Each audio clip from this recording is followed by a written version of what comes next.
ఒకప్పుడు దట్టమైన అరణ్యంలో బ్రూనో అనే ఒక జిజ్ఞాసాశీలుడు ఎలుగుబంటి నివసించేవాడు. బ్రూనోకు మంచి హృదయం ఉంది, కాని తన జీవితంలో ఏం చేయాలో తాను అర్థం చేసుకోలేకపోయేవాడు. రోజంతా అడవిలో తిరుగుతూ ఆహారం కోసం వెతికే దినచర్య కొనసాగించేవాడు. కాని ఎంతటి సాహసాలు చేసినా బ్రూనోకు ఎప్పుడూ ఏదో కోల్పోయిన అనుభూతి కలిగేది. తన అసలు ప్రయోజనం ఏంటో తెలియదు. ఒక చల్లటి శరద్ ఉదయం బ్రూనో అడవిలో తిరుగుతూ ఉండగా ఒక చెట్టుకు వేలాడుతున్న అందమైన ఆపిల్ కనిపించింది. అది ఇప్పటివరకు తాను చూసిన అతిపెద్దది, ఎర్రగా పొడిచిన ఆపిల్ సూర్యరశ్మిలో ప్రకాశిస్తోంది. బ్రూనో దానికి వెంటనే ఆకర్షితుడయ్యాడు. అతని కడుపు ఘోషించగా, ఈ రుచికరమైన ఆపిల్ నా అల్పాహారానికి చక్కగా సరిపోతుంది అని అనుకున్నాడు. అతను ఆపిల్ను తీయడానికి చేతిని చాచి సమీపంలోని కొమ్మపై కూర్చున్న ఒక పెద్ద తెలివైన గుడ్లగూబ మాట్లాడింది. ఆగు, చిన్న ఎలుగుబంటి. ఈ ఆపిల్ కేవలం తినడం కోసం కాదు. ఇది నీకు ఒక ప్రత్యేకమైన ప్రయాణానికి సమాధానం చూపిస్తుంది.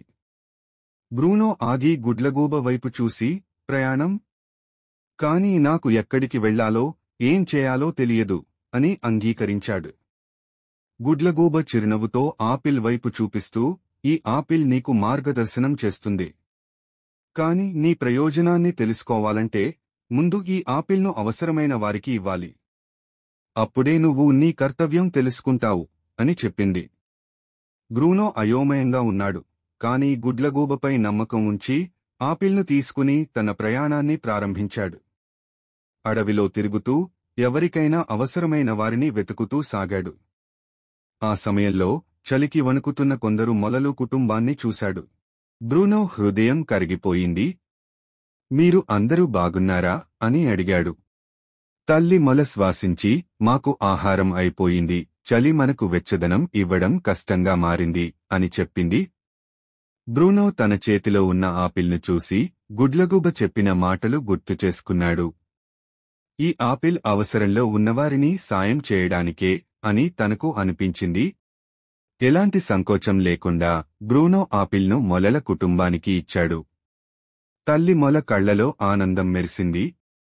చాలా ధన్యవాదాలు. ఈ ఆపిల్ మా కుటుంబానికి ఆహారం అందించి చలికాలంలో మమ్మల్ని బలంగా ఉంచుతుంది. బ్రూనో చిరునవ్వు ఇచ్చాడు. అతని హృదయంలో ఒక వెచ్చదనం మెరిసింది. మొలలు ఆపిల్ తింటుండగా అద్భుతమైన సంఘటన జరిగింది. బ్రూనోకు కొత్త శక్తి, అర్థం కలిగినట్లు అనిపించింది. ఇది అతని ప్రయాణం యొక్క అసలైన అర్థం తెలిసినట్లు అనిపించింది. అతను విలువైన దాన్ని ఇచ్చాడు మరియు బదులుగా ఇతరులను సాయం చేయడం వల్ల కలిగే ఆనందాన్ని పొందాడు. ఎక్కువ సంతోషకరమైన రోజుకు అనంతరం బ్రూనో మొదట ఆపిల్ కనిపించిన చెట్టు దగ్గరకు తిరిగి వెళ్లాడు. తన ఆశ్చర్యానికి అదే కొమ్మపై ఇంతకంటే పెద్దది, మరింత ప్రకాశవంతమైన ఆపిల్ కనిపించింది.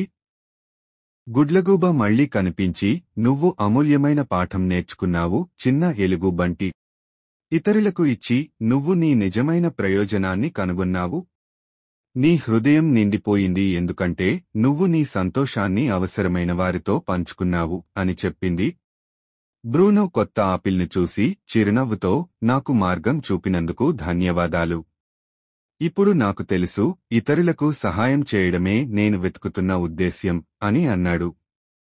ఆ రోజు నుండి బ్రూనో అడవిలో తన దయ, తెలివి కోసం ప్రసిద్ధి చెందాడు. అతను ప్రతి అవసరంలో ఉన్న వారిని సహాయం చేశాడు, చిన్న గిళ్ళిగింజ నుండి పెద్ద జింక వరకు, మరియు ఇతరులను సాయం చేయడంలో నిజమైన ఆనందం పొందాడు. నైతికం, నిజమైన ప్రయోజనం మరియు ఆనందం ఇతరులను సాయం చేయడం ద్వారా మరియు మన దగ్గర ఉన్నదాన్ని అవసరమైన వారితో పంచుకోవడం ద్వారా వస్తుంది.